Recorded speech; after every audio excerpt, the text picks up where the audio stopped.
let me make a comment off of what Nick had said. I believe that every Christian, if you call yourself a Christian, I believe that you should experience every type of worship service. I think that if you're a Catholic, you should come outside the box and experience a Pentecostal service.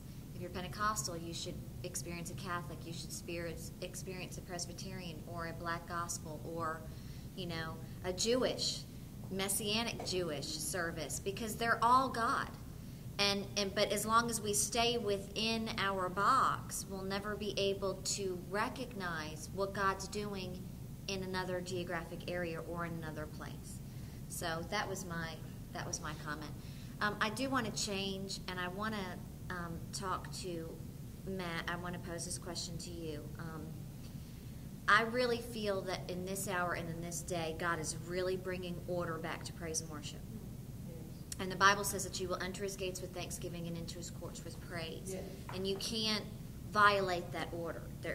Not if you want God. One of the things that praise and worship leaders really deal with is I don't have enough time because of my job and because of where I'm at and because of what's going on. So then we come in on a Sunday morning service and we say, oh, we play this well, we do this well, this looks good, that looks good, so we're just going to throw it in there.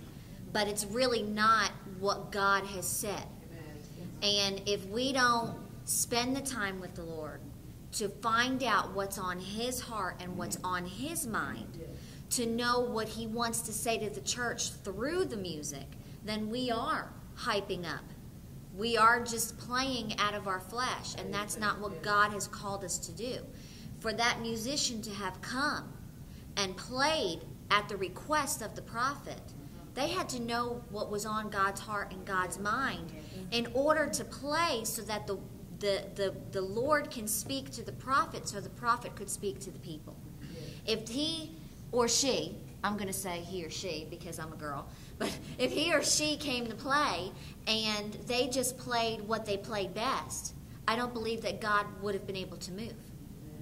Or if he or she just played what the church liked to hear or what the response of the church was when that song was played, I don't believe that the word of the Lord would have been able to come. Well, because there's an order in God.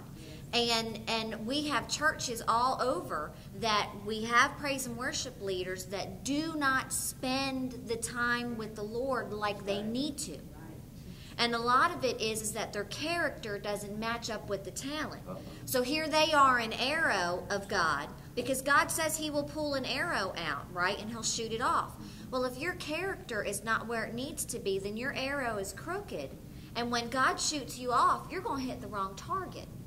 And you're going to hit the wrong target because you haven't spent the time with the Lord first, and you don't know what's on his heart and mind. So then you come in haphazardly on a Sunday morning or a Wednesday morning or whenever your services are, and you just go through a book or a list of songs that you have. Oh, well, we do this good, and so-and-so's here, and her harmony sounds really good, or his harmony sounds really good, so we're going to sing this one because, and, oh, we have the drums today, or we have the guitar today, or we have the bass guitar today, so we're just going to throw this one in there because, when we play this song, the church really responds, and it's not about the church responding. What it's about is that you know the heart of God, you sing the heart of God, you relate the heart of God, and when you do that, the kingdom people have no choice but to respond to his word, to his song, to his music. So I love what he had said, because if that musician would not have come with God's heart and God's mind, God would not have been able to speak.